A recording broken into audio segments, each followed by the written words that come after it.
مصطفیٰ نواز کھوکھر صاحب، یہ جو لیٹسٹ ڈیولپمنٹ ہوئی ہے، کیا اس کا کوئی اثر پڑے گا؟ یہ جو کاف لیگ میں سپلٹ آ گیا ہے، طارق بشیر چیمہ صاحب اور کچھ اطلاعات کے مطابق چودھری وجاد حسین صاحب، چودھری سالک حسین صاحب یہ ایک طرف ہیں اور مونس لائی صاحب دوسری طرف ہیں، پرویز لائی صاحب دوسری طرف ہیں، کیا یہ کوئی دھچکا ہے اپوزیشن کے لیے؟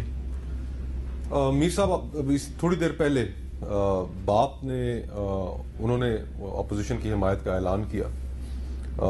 مجھے یہ لگتا ہے کہ یہ جو تحریک عدم اعتماد کا سارا سلسلہ چل رہا ہے it'll go to the last ball، اور آخری بال تک یہ فنگر بائٹنگ قسم کا ایک وہ ہوگا. صورتحال 2 گھنٹے میں کچھ اور لگے گی، اس کے بعد کچھ اور لگے گی. لیکن جو کاف کی اندرونی صورتحال ہے، جو ابھی بھوتانی صاحب ذکر کر رہے تھے کہ اصل میں جو سب لوگ محسوس کر رہے ہیں اور دیکھ رہے ہیں وہ آنے والا الیکشن ہے.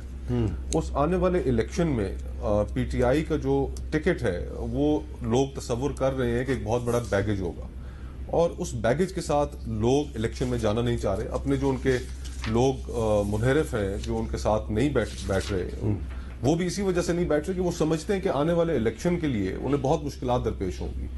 تو یہ اس صورتحال میں ہم تو پر امید ہیں، ہمارے پاس نمبرز ہیں، اتحادی اگر ہمارے ساتھ آئیں گے تو ہمارے لیے اور زیادہ بہتری ہوگی. ہم کمفرٹیبل ہیں، we've got the numbers. جی احسن اقبال صاحب، بہت شکریہ آپ نے ہمیں جوائن کیا.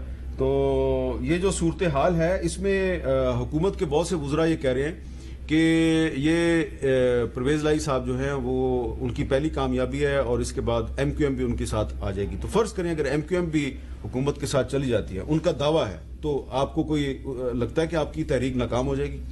دیکھیے، میں سمجھتا ہوں کہ ایم کیو ایم کے لیے اتنا آسان نہیں ہوگا جتنا کہ کاف لیگ کے چند لیڈروں کے لیے ہے.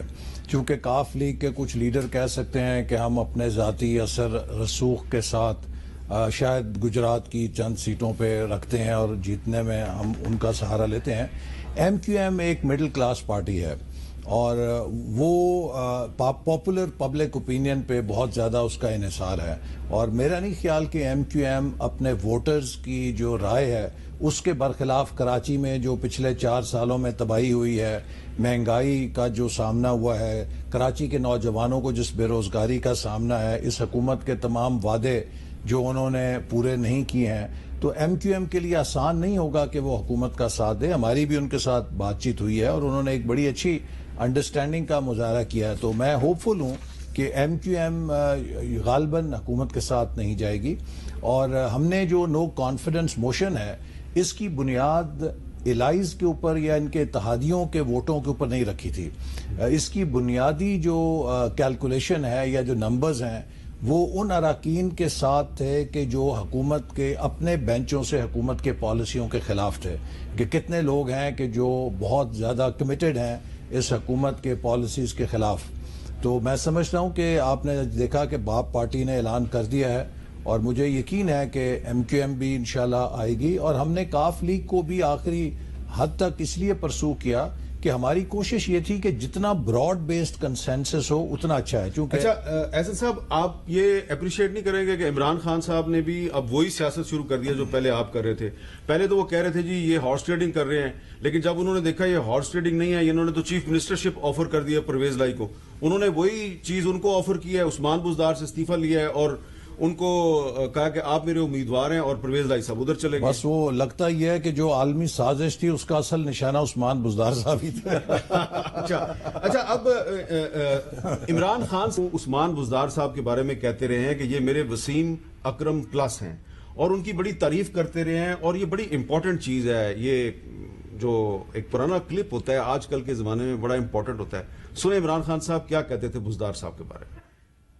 عثمان بزدار، جب فیصلہ کیا آپ کو چیف منسٹر بنانے کا تو بڑے میری اپنی پارٹی میں سے لوگوں نے خدشات ظاہر کیے. چیف منسٹر صاحب کو میں خاص طور پہ پھر سے خراج تحسین پیش کرتا ہوں، کیونکہ میں نے ایک دفعہ ان کو کہا، انہوں نے خود جا کے سارے سب علاقے دیکھے، کام بھی شروع ہو گیا، یعنی بلڈنگ کا کام بھی شروع ہو گیا. یہ لگ رہا ہے کہ جس طرح میں کرکٹ میں کھلاڑی چنتا تھا اور وہ ماشاءاللہ وہ بڑے بڑے انضمام الحق اور وسیم اکرم بن جاتے تھے، مجھے لگتا ہے یہاں بھی انشاءاللہ ہمارا وسیم اکرم نکلنے والا ہے.